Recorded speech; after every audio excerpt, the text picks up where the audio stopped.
On vous attend très bien, D'accord. ministre. Parfait. Donc, je vais transférer la ligne maintenant et enlever la musique. Merci.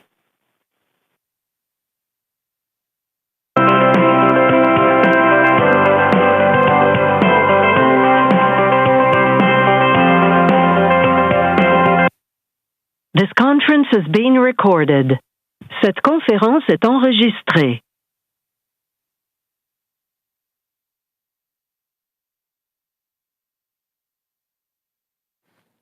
Hi, everyone. Thanks for joining us Recording today. in progress. My name is Dylan Robertson. I'm the Ottawa Bureau Chief for the Winnipeg Free Press. We've got our panelists here today. They'll be joining us. This time around, we're going to get each of them to introduce themselves when they start to speak, and then we'll throw to questions afterwards. We'll use the raise hand function on Zoom to take the priority questions for the gallery first before the other ones. And I understand that we have a hard stop for 3 p.m. today. So could the first speaker please start and introduce themselves?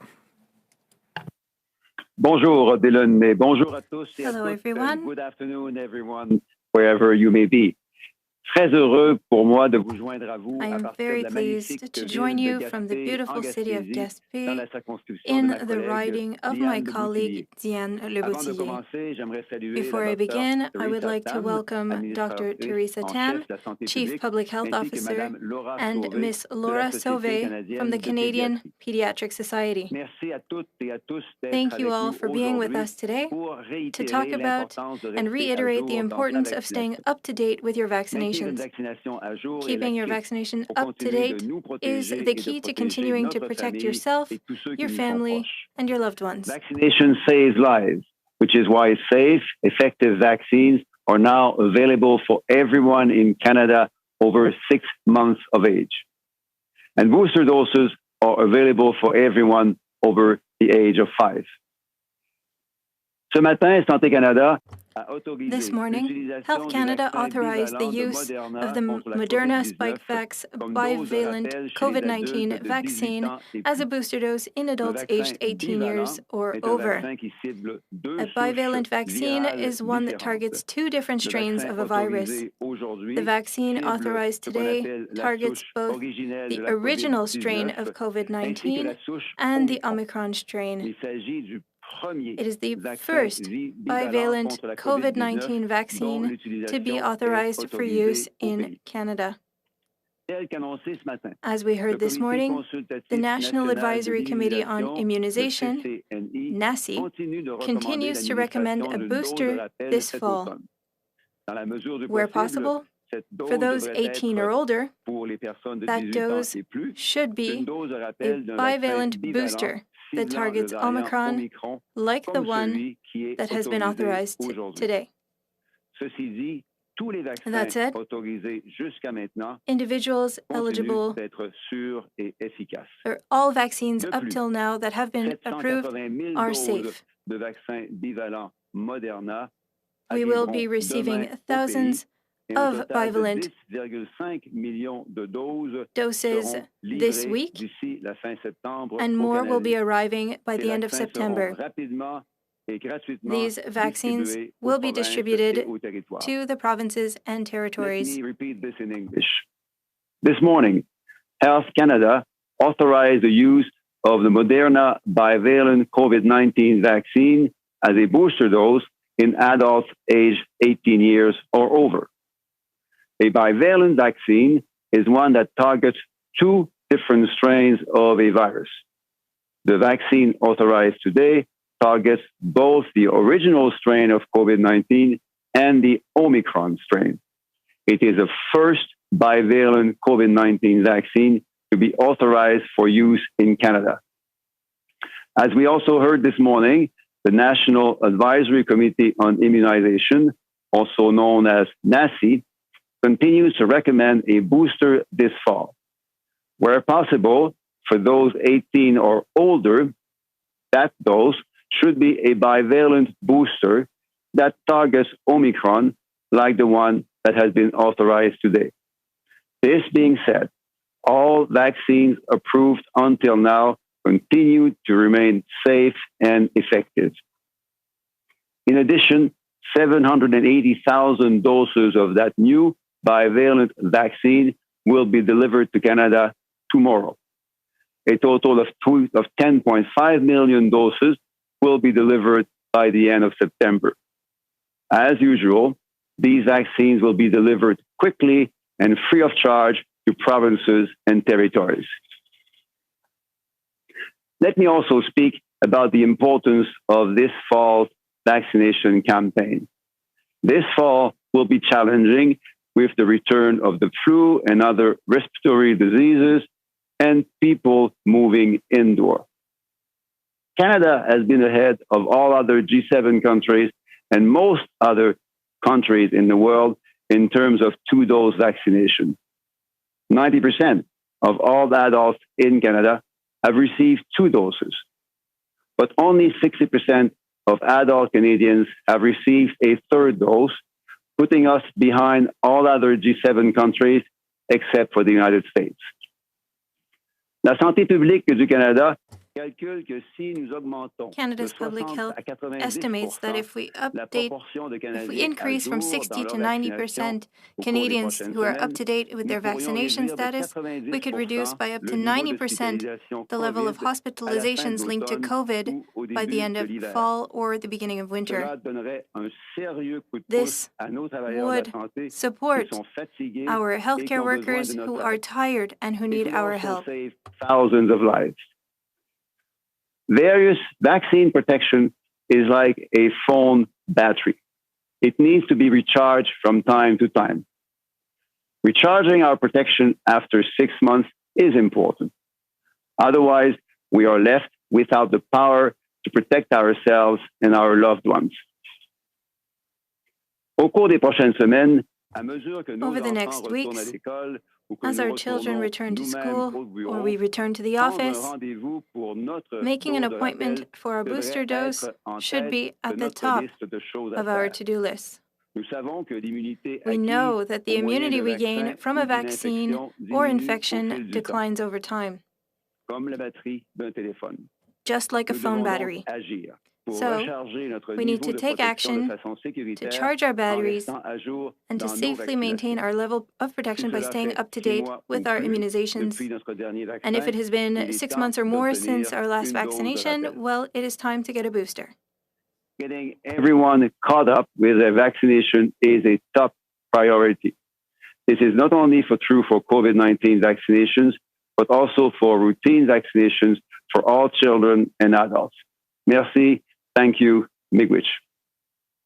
And I would now turn, I believe, to Dr. Tam. Merci, le ministre. Thank you, Mr. Minister. Hello, everyone. As has been mentioned, the vast majority of Canadians have received 2 doses of COVID-19 vaccine, and many adults have received a booster.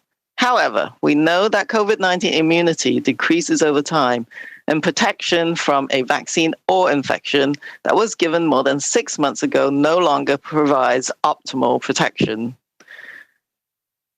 Being up to date with your vaccine is very important. Tenir à jour ces vaccins, Keeping your vaccinations up to date, including a booster dose, offers the best protection against COVID-19 as fall approaches.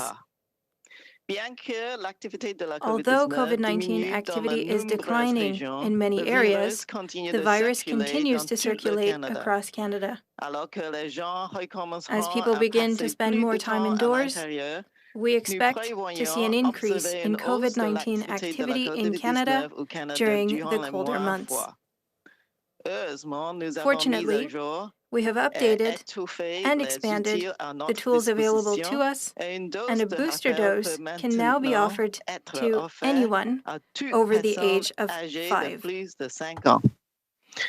Canadians who have received their primary series and kept up to date with boosters have a very strong foundation of protection. The new bivalent booster, which includes the original strain of the SARS-CoV-2 virus and the BA1 subvariant of the Omicron lineage, will help build on that protection. We know that the Moderna Spikevax bivalent vaccine also generates a good immune response against the BA4 and BA5 subvariants currently circulating. If it has been 6 months or longer since your last dose or since being infected, it's time to get a booster dose. It is especially important if you're at high risk for severe illness from COVID-19. Where possible for those aged 18 years or older, that dose should be a bivalent booster that is specifically targeting Omicron. For adolescents 12 to 17 years of age at higher risk of severe outcomes for COVID-19, the booster may also be a bivalent vaccine. However, if the bivalent booster is not readily available, an original mRNA COVID-19 vaccine should be offered to ensure timely protection. Both the original and bivalent COVID-19 vaccines are effective as a booster. The simple message is having up-to-date vaccination is the key priority to restore protection that wanes over time. So the booster that is available to you is better than not being up to date with your vaccine protection. We know that involving communities and ensuring they have the credible information and tools they need to help increase vaccine uptake will be key to successful fall vaccination campaigns. The Public Health Agency of Canada will continue to support healthcare providers and community organizations, including providing funding for innovative projects to make information accessible and boost vaccine confidence. I would now like to turn the floor over to Dr. Laura Sauvé, Pediatric Infectious Disease Specialist with the Canadian Pediatric Society, who will talk about the importance of immunization, especially as children return to school and engage in more indoor activities. Thank you. Merci. Miigwech. Thank you very much, Dr. Tam. As Dr. Tam mentioned, I'm a pediatric infectious disease specialist who works in British Columbia, caring for children with complicated infections. This last 2.5 years has been really challenging for many children and families.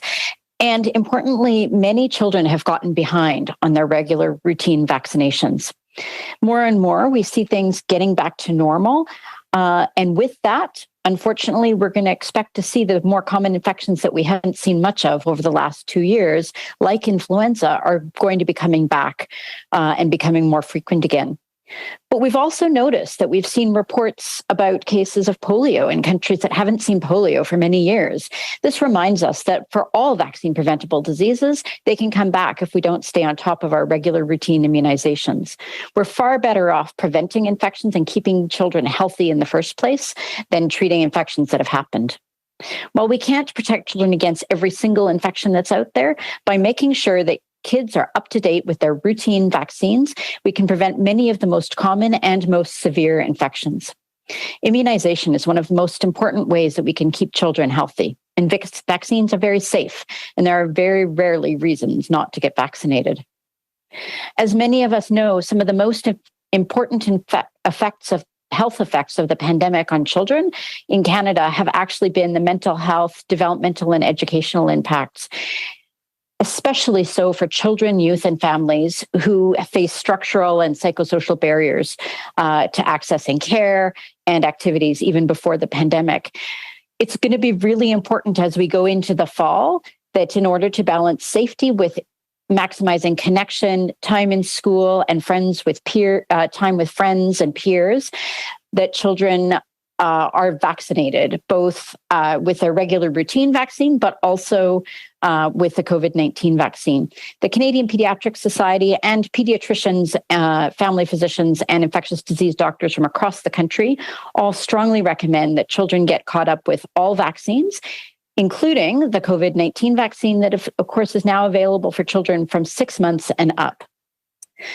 Some families do have important questions about how vaccines work and how we can make sure that they are safe. And it's important, if you do have questions, to talk to a trusted healthcare provider about these questions, whether that's a family doctor, a pediatrician, a public health nurse, or another provider. They can often answer your questions really well. And I'd really like to thank the Minister and Dr. Tam for having me here today to talk a little bit more about why routine vaccines as well as COVID vaccines are important. Merci beaucoup. Miigwech. Merci à tous. Thank you, everyone. We have about 45 minutes for questions from journalists. You'll have one question, one follow-up. We'll start with the only question in the room. Please use the raise hand function. We'll prioritize press gallery members and we'll alternate English and French. And when you ask a question, please specify whom your question is for. Le premier sera Louis Blanc. The first will be Louis Blanc from Radio-Canada. Hello, my question is for Minister Duclos. How will this new vaccine change things in our fight against COVID-19? Answer. There are many reasons. As we heard from Dr. Tam and from other experts, this vaccine is superior to the current vaccine, even though the current vaccines are already very good, but we have seen in studies that it is more effective against Omicron. Also, a lot of Canadians have waited to the end of the summer, beginning of the fall, to get their booster and be up to date. We've heard that summer is not the greatest time to be concerned with vaccines, but with the return to school and the return to work, we know that people want to protect themselves. And because of what we went through in the last 2 years, it has been very important for everyone. So people want to be up to date with their immunizations, and they have the possibility now to get an even better vaccine. And this will allow a lot of Canadians to make the right choice and to get vaccinated. And if I can summarize again one of the results that I saw over the past few days, created by the Canada Public Health Agency, we talk a lot about important pressure on our healthcare workers. They are exhausted. A lot have left the field, and a lot are thinking of leaving in the coming weeks. And they will see this as a sign of hope for the coming months. So getting vaccinated is a way to help these healthcare workers, to help them get through the coming months and to protect other patients, not only patients with COVID-19.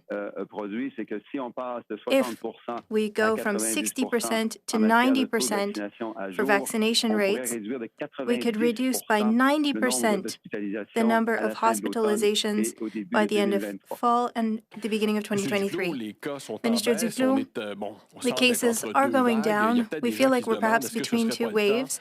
People might be wondering if it might be time to remove certain restrictions, for example, wearing a mask on trains and planes, and perhaps as well the random testing at airports. Is this still going to be part of your plans for now?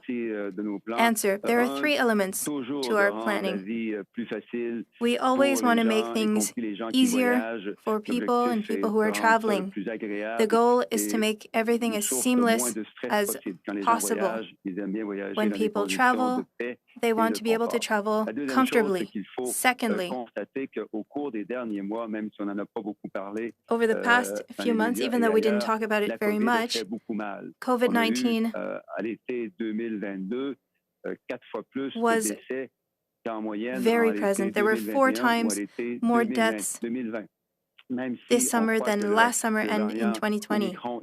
Even though we believe that Omicron is less serious, there were more deaths this summer than in previous summers and more hospitalizations in summer 2022. Thirdly, we know that the fall will be difficult. Experts are telling us this. Public health officials have also stated it. There can be an increase in hospitalizations, and so we want to return to normal, but we need to continue to be prudent in order to continue protecting the nurses and the healthcare workers who need our help. Next up is Nick Boisvert, CBC. Good afternoon. A question for Minister Duclos. People in the U.S. are soon going to be having access to vaccines that target BA4 and 5. Here in Canada, those we apparently have not even been submitted for approval with Health Canada. Can you just explain whether the government could have done more, why that communication maybe didn't happen with Moderna and Pfizer, and why we seem to now be a bit behind the US? I would very quickly turn to Dr. Tam, who may have more up-to-date information on the process regarding Pfizer. I can tell you that regarding Moderna, the announcement in the US took place a day ago. So we are almost simultaneously announcing the same decision. In addition to that, we are going to receive the vaccines tomorrow, 780,000 vaccines in the country tomorrow. And we have a very solid delivery schedule for September. 10.5 million doses of Moderna will arrive in the next few weeks. So we are solidly ready for the fall vaccination campaign. That's because of two things. First, because we have had a great relationship with all pharmaceutical companies, including Moderna, obviously, which is leading to today's announcement. And second, because we have been working alongside the independent, obviously, approval process of Health Canada. We have worked independently with procurement and public and PSPC Procurement Canada, so that very soon, tomorrow, in fact, we'll be receiving the delivery of these new doses, and provinces and territories will be able to start vaccinating with the new bivalent vaccines probably as early as next week. Dr. Tam, would you want to speak more directly to what you know about the approval process for other vaccines, knowing that this is not the responsibility of PHAC, it's managed by the independent regulators at Health Canada? Yes, merci, le ministre. Yes, I could expand on that answer. I think the really important thing to remember is that we now have potentially a range of bivalent vaccines, and they include the Omicron spike protein. So what we have that Health Canada approved and authorized does contain an Omicron strain. The US has a slightly different variety of that, but these updated or adapted vaccines are there to provide a broadened protection against different variants and are therefore expected to help maintain optimal protection against COVID-19. I am very confident in our Health Canada colleagues and regulatory process. They've actually reviewed clinical data from the manufacturer that demonstrated that the immune response that's elicited is better, is superior using this bivalent vaccine against the original strain, the BA1, BA2, BA4, and BA5. Just to comment on the fact that our contractual processes, once Health Canada receives submission, and I believe that some of these submissions are anticipated very shortly, including BA4-5, is that our advanced purchasing agreement does provide flexibility to access new formulations when approved and available.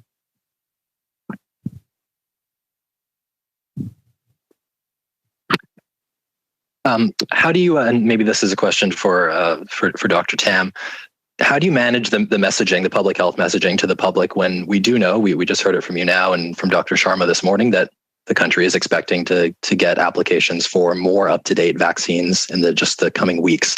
How do you prevent people from hearing that, expecting, perhaps maybe they'll want to wait until the most up-to-date vaccine is available? I mean, what do you do to make sure that people get this vaccine that's now been approved instead of waiting for what apparently is coming? Well, the important thing is timely vaccination, and that the best protection you get is to get your booster as soon as possible. And so waiting longer, has a certain risk. And as Minister Duclos has said, that based on our modeling data, if you wait too long, the impact of the booster dose is reduced. And so getting ahead of the fall resurgence is very important. And as I've said in my opening remarks, that even the current vaccine provides good protection against particularly severe outcomes, and a booster dose will enhance that. So this bivalent Omicron vaccine uses a spike that is quite different already from the original strain, and this bivalent vaccine provides good immunogenicity in a clinical trial. So I think the message is get up to date, get your booster if you haven't had anything in terms of vaccination or infection in the last 6 months. Le prochain sera Raphaël Next question, Raphaël Quiro, Agence QMI.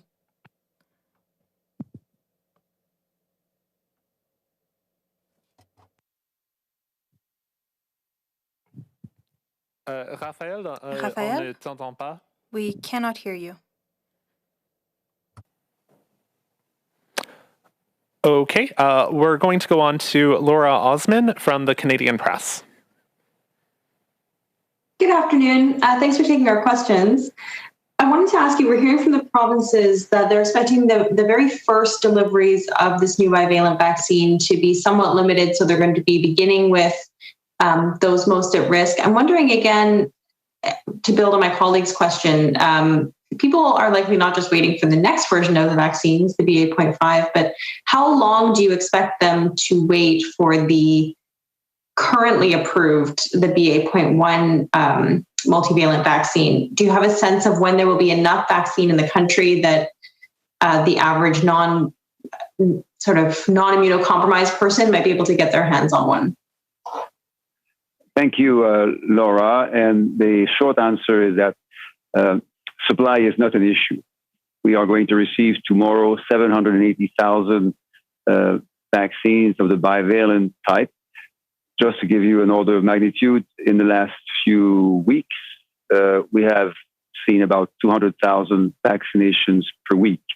So 200,000 on average in the last few weeks, 780,000 delivered tomorrow to Canada, and obviously quickly sent to provinces and territories, in a total of 10.5 million in September.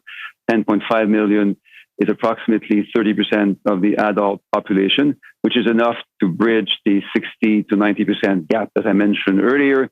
And with the additional doses coming later, and with the doses already available, we have ample supply to vaccinate all Canadians that want to be vaccinated in the short and in the longer term.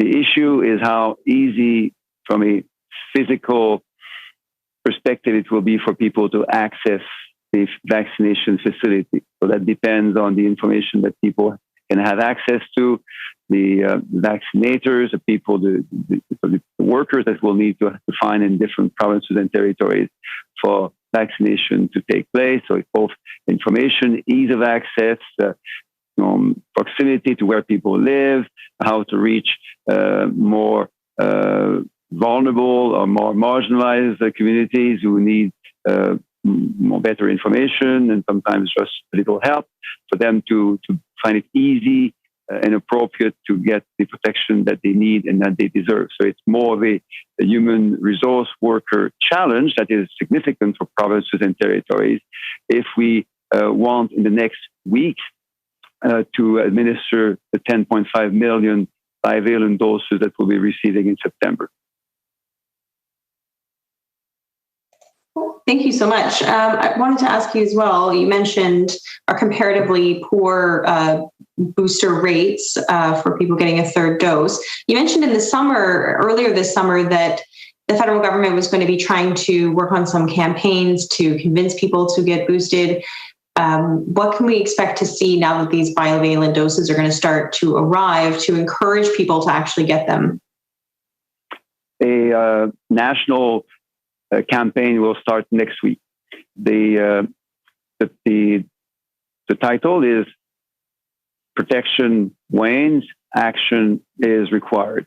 Just like a phone battery, your phone battery wanes, needs to be recharged for your phone to work, to have appropriate power to operate, and for your vaccination protection to be effective. So you recharge your phone battery by plugging it to the electricity. You recharge your vaccine protection by taking action and getting vaccination protection.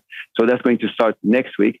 This is obviously a national campaign. We know that provinces and territories will continue to increase their efforts at reaching to people, speaking in terms that inform and sometimes reassure them, with community leaders, with healthcare experts like Dr. Sauvé and many others. So it's a big team effort. We are obviously there to support the effort of provinces and territories, because supporting those efforts will be key in linking the people to the vaccines. On revient à Raphaël Pirot, Coming agence back to QMI. Raphaël Pirot, agence QMI.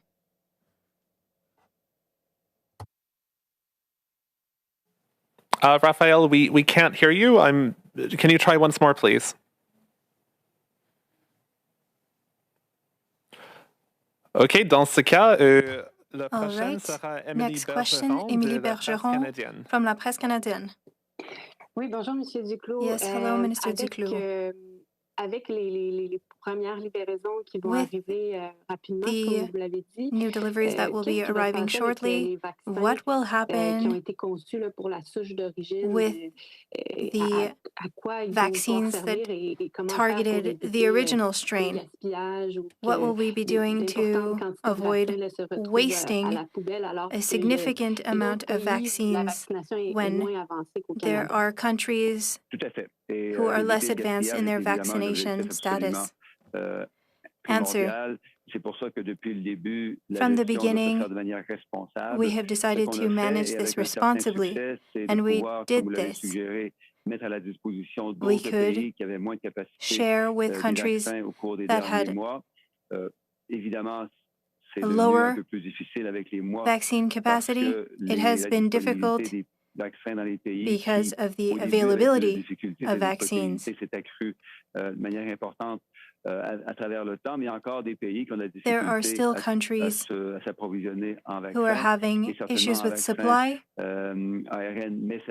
especially with an mRNA vaccine, and so it will be an option to share these very effective vaccines with these countries in the coming months. And we, for the other ones, will store them adequately so there is no waste. Question. Thank you. And I imagine we'll hear more on distribution in the coming weeks and about how additional vaccines will be shared with other countries. Answer. Yes, and Ms. Bergeron, we can give details with you on distribution that has been done in the past weeks and months. Bergeron Oliver with CTV News. Hi there. Thank you for taking our questions. My first question is just about the interval. Online, it says that the new bivalent vaccine can be given out after 4 months, but I believe Dr. Tam was saying after 6. So when exactly do you recommend getting this new shot, after either finishing your primary series of vaccine, getting COVID, or having a booster? Yes. Thank you for the question. So with our National Advisory Committee on Immunization, we wanted to consolidate the various recommendations and make it simple. And that is, if you haven't had a booster or been infected within a 6-month time frame, it's time to get your booster. Of course, though that interval can be adjusted, but we don't advise going down below 3 months. I think if people want to get the new bivalent vaccine, you get an opportunity to do that within a sort of 3-month time frame, especially if you're at high risk. And so it is actually quite important, because there's even more recent data published about the success of the NACI recommendations on the intervals to date, and it won't give you as much benefit if you went down below 3 months. So that's a sort of time period that provinces, as they implement their programs, will be working with. But just remember the 6 month. If you haven't had a booster within that 6-month time frame, it's been longer than that, please go and get a booster. Okay, thank you for that clarification. And my follow-up, the health minister, as well as Dr. Tam, you both mentioned that it's going to be a tough fall. And so given that, I'm wondering what you think about Ontario's decision to remove isolation requirements for anybody who tests positive for COVID-19. I can start and then invite Dr. Tam to provide the more policy scientific basis for how PHAC assesses public health measures. But obviously, as a health minister, I value and support very much the importance of my colleagues in different provinces and territories to make decisions which they believe to be the most appropriate ones at their level, in their conditions, and with the experience and expertise that they have accumulated over the last few months. So it will always be important for me to recognize that their decisions are anchored in their knowledge and ability to work and to serve the best the best possibly their constituents in different provinces and territories. But Dr. Tam, you may want to add or may not need to add anything to that. Yes, thank you for the question. I think I always advocate for the vaccine plus approach, which vaccine forms a key foundational layer of protection. But please consider layering on masks, staying home if you're sick, and of course, maximize ventilation, optimize it as much as you can. I think the key layer of staying home with sick is what Ontario is trying to implement. I would just say that from a factual, scientific basis, people have to remember that if you get infected, you can still shed the virus for quite a number of days, and it could be as long as 10 days. So you got to really be careful, even if you're leaving your home, leaving isolation. If you know you've been infected, take all other layers of precaution, wear a mask, especially if you're going to be in contact with others and at high risk. We say third time is a charm, and with that, on revient à Raphaël Pirot de QMI. Let's try again. Raphaël Pirot, Agence QMI. Oui, allô? Hello. Est-ce que vous m'entendez? Can you hear me? Yes, we can. Woo! Hey, merci tout le monde. Merci, Thank you. pour, thank you, everyone. Thank you for your merci, patience. And thank you, Minister Duclos Écoutez, ma question, c'est and sur Dr. Tam. les tests aléatoires. My question has to do with the random testing. Some people have been receiving their results after a week, whereas the isolation period is 10 days. And this is especially true for people who take the test to do at home. And it's about 40% of people who are receiving their tests late. Do you see this as a failure for the program? I know that it's supposed to help with the detection of variants, but is there perhaps an issue with the execution of this program? Answer. Thank you, and congratulations, Raphaël, on being able to connect to the call. As you mentioned, it is important to understand the goal of this program. It is not to offer individual tests, it's to understand the type of importation of the virus that we're having in Canada. It's not to tell people if they are COVID positive or negative. It is important data for the Public Health Agency. It allows us to know how many positive cases of Canada are coming to Canada, what the variants are, where they're coming from. So it is a scientific and statistical exercise that is not that does not have a goal to give people their individual results. If people are sick, they will generally use a rapid test to find out if they are sick or not. These rapid tests are easily accessible in pharmacies, and so people have tools for their individual circumstances to find out if they are infected or not, and they can act accordingly. Dr. Tam, if you have anything to add, you may do so now. No, vous avez donné une très bonne réponse. No, you gave a very good answer. Thank you.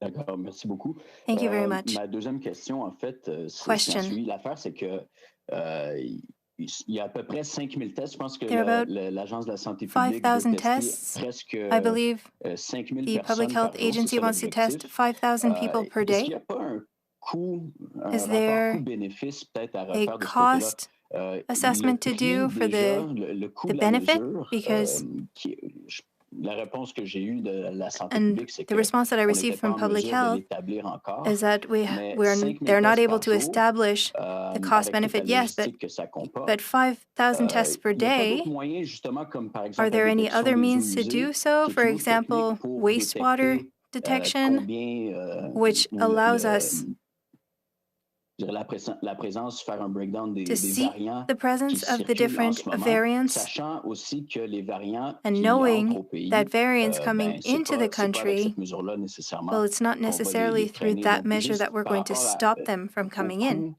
coût-bénéfice de So, cette mesure-là, with the est-ce que c'est quelque chose cost to que vous benefit voulez remettre en assessment, question is this peut-être pour something that you l'automne? might examine for the Excellente fall? question, Answer. Raphaël. That's an excellent Mon question, bagage Raphaël. statistique va m'amener à en dire un peu plus que peut-être que je devrais le faire. Je I devrais will peut-être me tourner say tout de suite a vers little Dr. more Tam. perhaps than I Mais should, and then si I'll vous me give the floor to permettez, Dr. Tam. But if you il est give me a clair que minute, l'agence a la responsabilité de revoir continuellement ses mesures. the agency en tenant has compte, to comme vous l'avez review dit, des its avantages de different ces mesures, mais des measures coûts by aussi qu'il y a examining the advantages à as mettre en well place ces as mesures, the les coûts costs. évidemment pour le gouvernement, mais aussi les coûts pour les gens. So Parce the que les gens costs qui for the se font government tester, and the même costs si for c'est people une who faible are being proportion, tested. ben, Even though doivent it consacrer is du only temps et few des people efforts that à faire le get test. tested, they Et do need donc, to take the ça fait time partie des coûts to do sociaux dont it. l'agence So a it is a absolument part of besoin the social de tenir costs compte. that the Ceci étant agency needs dit, to take into account.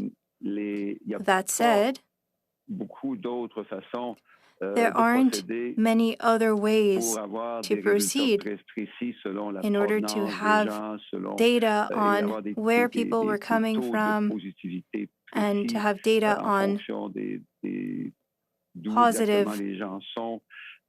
Parce que, et results. ça, je vais inviter la Dr. Tam à donner plus de And I précision, will parce que même ask si on fait Dr. des Tam progrès to give more importants detail, sur because even l'usage if we're des données making de type eau progress usée, et ça va on assez vite en termes wastewater de progrès, data, ces méthodes basées sur des taux this is a usés sont des method méthodes qui ne permettent pas de donner that autant de does précision not que give des us tests data that basés is sur des as circonstances specific individuelles de gens qui as rentrent au pays. the data coming from Toutefois, avant de people passer à la entering Dr. Tam Canada. dans quelques secondes, And before j'ajouterais que giving the la floor to santé Dr. publique, ce qu'elle Tam, fait I aussi, would like to say c'est de that travailler de plus en plus Public Health Agency is étroitement trying avec to les work autres pays. more closely Qui, with eux other aussi countries. développent des techniques They are alternatives à also des tests PCR developing et avec lesquels, par alternatives conséquent, to on doit accroître PCR notre collaboration tests. parce que And that's why we need to increase our collaboration, because there are more people traveling between these countries and Canada, and this can lead to the importation of COVID-19, and we want to better understand everything so that we can react better, and knowing more about the countries of origin is important for us. Dr. Tam, if you have anything to add on the work currently being done by the agency, which is important work to examine the costs and the advantages of the different ways to follow the importation of COVID-19 in Canada. Answer. Thank you. Again, you gave a very comprehensive response. In my view, it is important to re-examine the goals, donner les mesures de santé publique and the way to create and to modify public health measures frequently. So we are re-examining our protocols. Le niveau de souche entre 4 000 et 5 000, c'est le niveau pour détecter les variants. We need between 4,000 and 5,000 cases to detect significant variants, and we need information on the country of origin. De souche assez important. Donc, mais le système en train de développement aussi. Currently, there is a system being used, the wastewater system, but it is not currently possible to use this system to have information on the country of origin, for example. So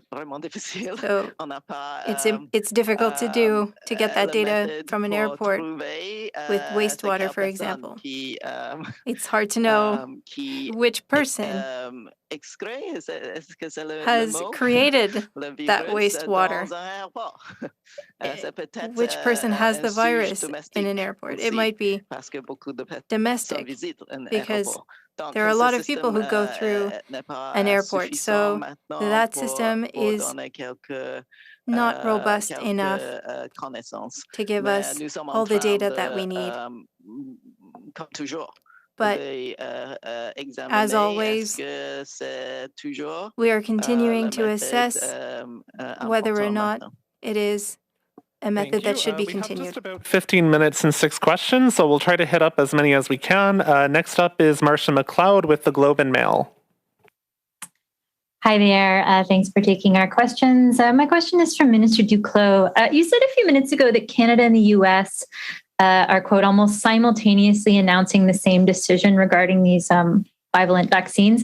The U.S. has announced the availability of the vaccine targeting the BA4 and BA5 subvariants, and we've approved, obviously, the BA1 targeted version. Could you just clarify what you meant, saying, that we've made the same decision as the U.S.? Well, first, the same decision on Moderna, one day apart. Second, as Dr. Tam will make even more clear in a moment, now those bivalent vaccines all target Omicron. Omicron is a family now of subvariants which resemble each other and are quite different from the original Wuhan strain. So that's why they share this in similarity. It's like different brothers of the same family. The Omicron family, very, very much related in terms of the actual biological structure. So all of that means that those different type of bivalent vaccines, all related to Omicron, share lots of similar things. But for that to be more precise, let me turn back to Dr. Tam. Yes, I think every country is trying their hardest to update the current vaccines. And we are actually quite aligned, for example, with the European decisions. The EMA made their announcements today on the BA1 Omicron bivalent vaccine, very similar to us as well. And I think the United Kingdom and others have gone the same path. I think we're always interested in our American colleagues and their data and what has been submitted to them. But we have to make sure that Health Canada receive the information and that it go through the rigorous process. What I can say is that we do have clinical information from Moderna for the Omicron-containing updated vaccine, which shows that the immune response in the people vaccinated shows a good immune response to BA4 and BA5 as well. Thank you. And just as a follow-up, when could Canadians expect to see a bivalent vaccine that specifically targets BA4 and BA5 here in Canada? I think, of course, we have to let Health Canada do their job. The company has to submit. And we believe that's will be quite soon, the submissions, but it is the companies that have to do that.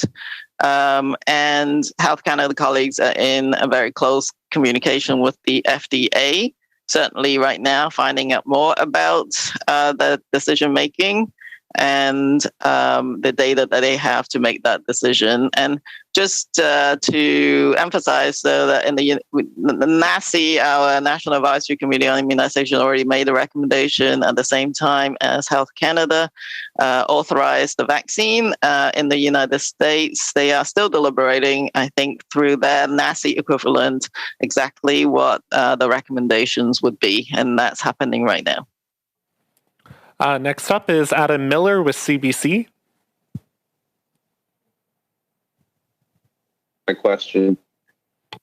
How effective do you think the BA1 bivalent vaccines will be against transmission, particularly of the dominant BA4 and BA5 variants, in the real world, based on the available data you've seen? We do not know what the real world impact is because that is not available. In the Moderna vaccine, we know from the clinical information of the people vaccinated in the clinical trials that the neutralizing antibody boost is quite significant. Certainly, it's the level of the neutralizing antibodies boosted against the original strain BA1, BA2, BA4, and 5. So that's a good range of coverage. It is possible that as more data becomes available, we'll see some difference between these different types of updated vaccines, but we don't have that yet.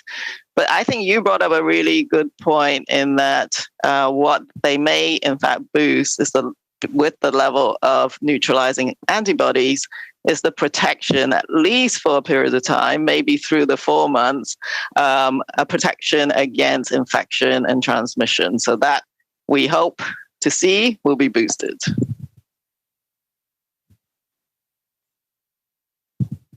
Okay, and thanks for that. And my follow-up question is, I asked Dr. New this morning what our plan is moving forward with these vaccines. I guess my question for you is, what will happen with the original COVID vaccines when Canada switches over to these bivalent vaccines? Are they going to expire? Will they still have some use in the future? And what exactly are we going to see, happen with these original vaccines? Shall I take that first, Minister Duclos?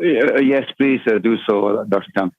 Yes, so I think the National Advisory Committee on Immunization essentially is advising that the new bivalent booster is provided to people 18 plus and also 12 to 17 years if they're high risk medical conditions. So I think that with the quite a large supply of vaccines coming on board in September, that switch will occur throughout this month.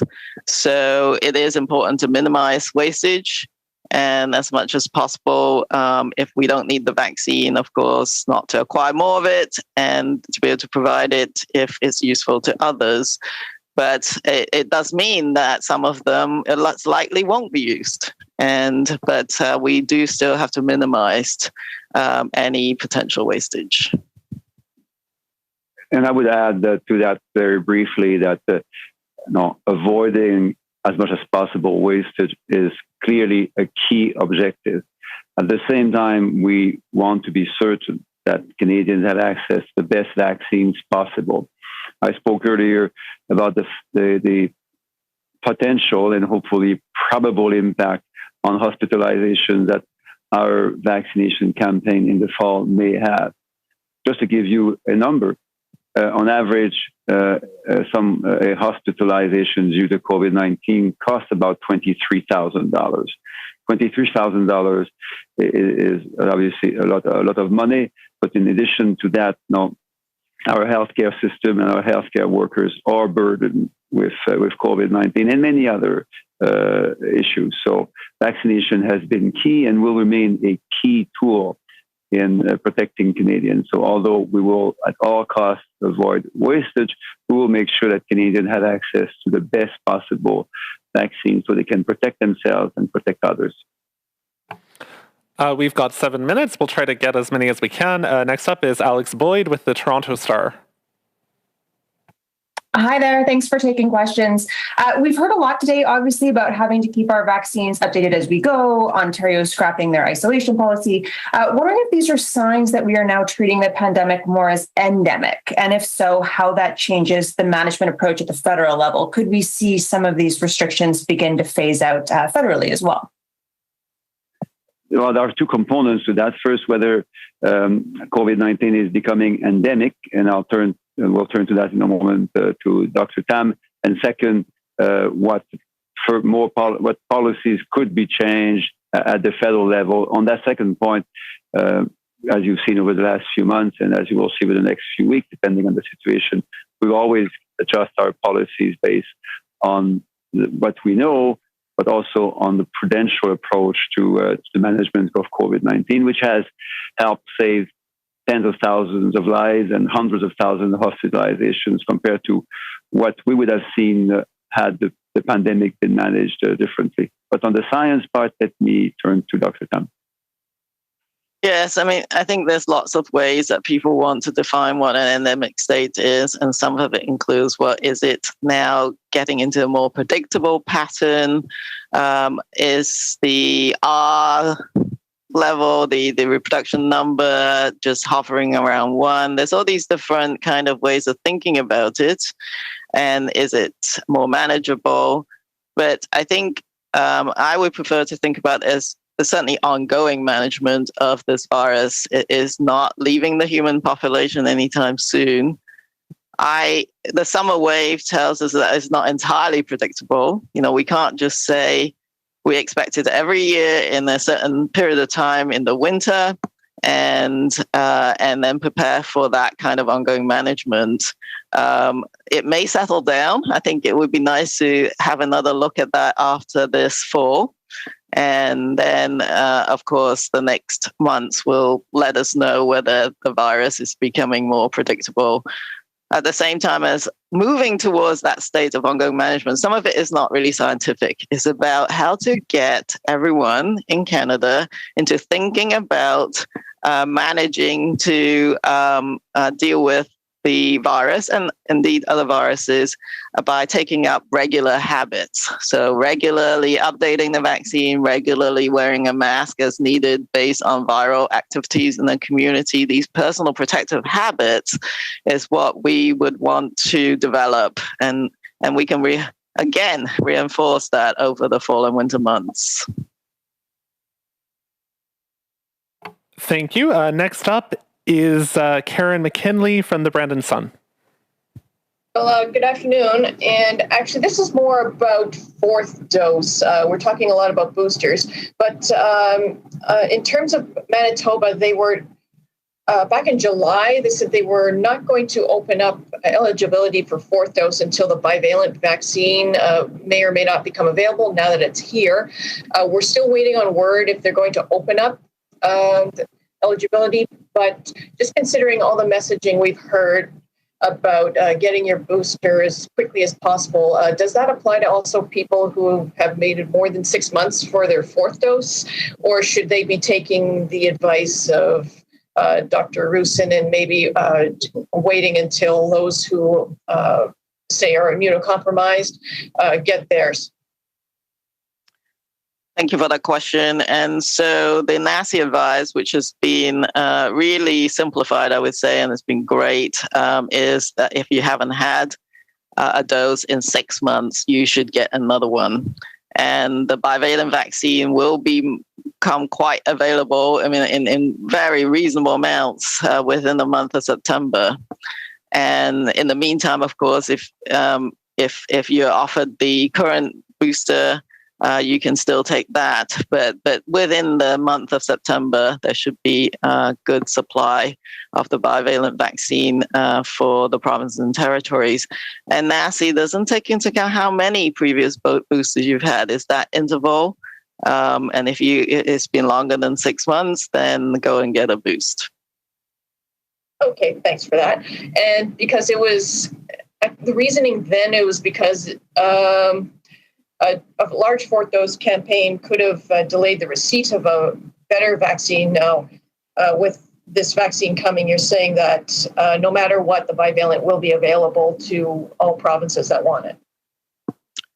That's correct, and it will be as usual distributed in as a matter of principle, a sort of per capita approach, but also the rate at which that vaccine is being consumed will also be taken into account, given that we don't want any wastage. But maybe I'm just trying to understand your question a little bit better. But some people, I think, were worried that, well, if I just got my dose in July, can I get another bivalent dose? And people are worried about, well, shouldn't we all wait until the bivalent vaccine is available. And I think NACI also, give that flexibility to the provinces and territories so that the interval can be 3 months. Like if you're at high risk, you got your dose 3 months ago and the bivalent vaccine is available, you shouldn't be necessarily denying that dose. You can have that flexibility. Yeah, thank you. Thank you. We've got one more question on the line. I don't know if the minister has a moment for one more question. I'm going to open up the line for one question, no follow-up, for Stephanie Dubois from CBC Edmonton. Hi there. My question is for Mr. Duclos, since the procurement minister isn't here, but I'm wondering if there was an additional cost to Canada to have the 6 million doses of the Moderna's original vaccine converted to the BA1 bivalent vaccine that was announced today. Well, to be certain you've got, and you deserve to have that, the right information you will need, and we will help you speak to my new colleague at PSTC. She will know exactly the procurement process. However, what I can tell you, as Dr. Tam said earlier, is that we have had a lot of flexibility in the use of the procurement contracts that we have signed. So I expect that flexibility also to be shared with you when you speak to her office. Thank you, Minister, and thank you to the doctors for joining us today. We really appreciate you taking our questions. Thank you very much for your great work, Dylan, and everyone have a good day.